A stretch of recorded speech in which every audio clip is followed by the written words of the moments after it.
លទ្ធផលខ្មែរស្នាដៃកូនខ្មែរតែគុណភាពអត់កើនតម្លៃថ្លៃសេវាអន់អានឹងគ្មានណាគ្រប់គ្រងយើងយូរទេឥឡូវក្នុងស្ថានភាពនេះគេគ្រប់គ្រងរយៈពេលខ្លី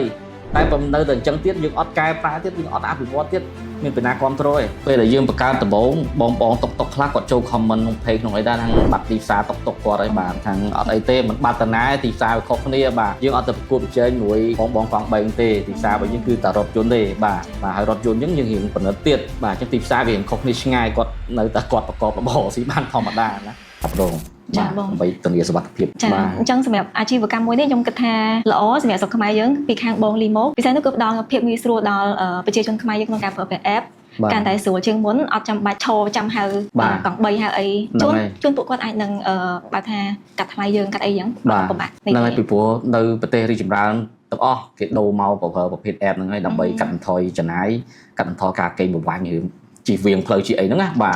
ជាពិសេសអ្នកទៅវៀតណាមដឹងហើយបើអត់ហៅតាម app ទេដល់ហើយបាទចុចការទៅ2គីឡូគាត់ជិះហើយចង់10ជុំហើយយើងអត់ដឹងដែរអញ្ចឹងយើងកាត់បន្ថយហ្នឹងទាំងអស់ពីព្រោះគេវិវត្តទៅហ្នឹងហើយអញ្ចឹងយើងខ្មែរមួយរូបដែរយើងគួរតែមាន app មួយបោះខ្មែរតំណាងឲ្យខ្មែរបាទហើយកុំយកពាក្យខ្ញុំចង់និយាយ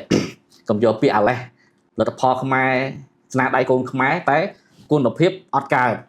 តម្លៃថ្លៃសេវាអន់អានឹងគ្មានណាគ្រប់គ្រងយើងយូរទេឥឡូវក្នុងស្ថានភាពនេះគេគ្រប់គ្រងរយៈពេលខ្លីតែបើនៅតែអញ្ចឹងទៀតយើងអត់កែប្រែទៀតយើងអត់អភិវឌ្ឍទៀតមានពីណាគ្រប់គ្រងទេអា3ត្រូវចូលទៅគុណភាពបើមិនបានលើសគេក៏បានត្រូវស្មើគេដែរតម្លៃមិនបានលើសគេក៏បានស្មើគេដែរបាទអញ្ចឹងអាសេវាក៏ដូចគ្នាដែរយើងត្រូវធ្វើបែបផែនតកងរបស់ពួកខ្ញុំមានជីវធម៌មានការជំរាបសួរ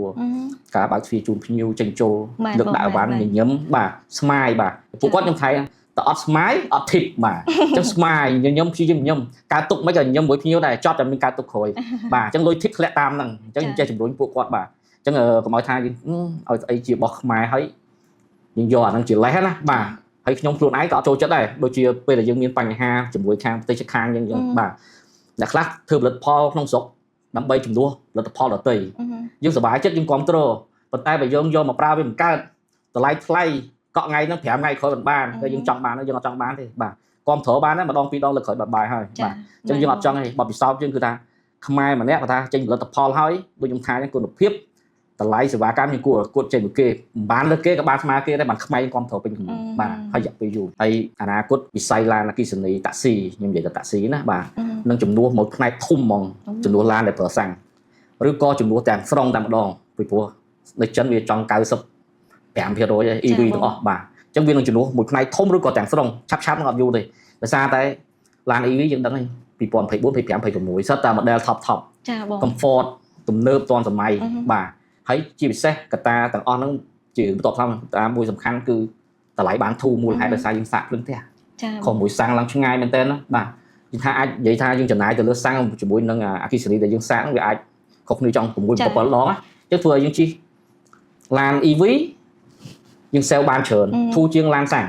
បាទកាត់ការចំណាយអញ្ចឹងហើយបានរបត់សម្រាប់ឡានតាក់ស៊ីអនាគតវានឹងទៅ EV សិនតែទាំងអស់បាទ